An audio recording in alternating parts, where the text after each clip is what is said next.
महापालिका आयुक्तांच्या वाहनावर ड्रेनेजचे पाणी टाकल्याप्रकरणी भीम आर्मीच्या 4 कार्यकर्त्यांवर जमावबंदी आदेशाचा अवमान आणि सरकारी कामात अडथळा आणल्यावरून गुन्हा नोंदला आहे.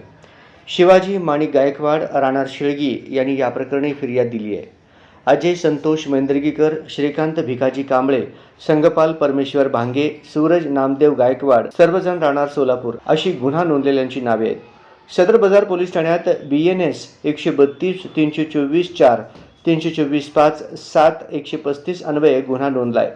फिर्यादीत म्हटले आहे की नमूद भीम आर्मीच्या कार्यकर्त्यांनी सोमवारी दुपारी 12:15 ते 1च्या दरम्यान महापालिका प्रवेशद्वारासमोर आरडाओरडा करून महापालिका आयुक्तांची गाडी अडवून त्यावर प्लास्टिक ड्रममधून आणलेले ड्रेनेजचे पाणी वाहनावर ओतले. घोषणाबाजी करून लोकांना महापालिकेत येण्यास व जाण्यास मज्जाव केला. पोलीस आयुक्तांच्या आदेशान्वये जमावबंदी आदेश असताना त्याचा अवमान केला. सरकारी कामकाजात अडथळा आणल्याचे फिर्यादीत नमूद केले आहे.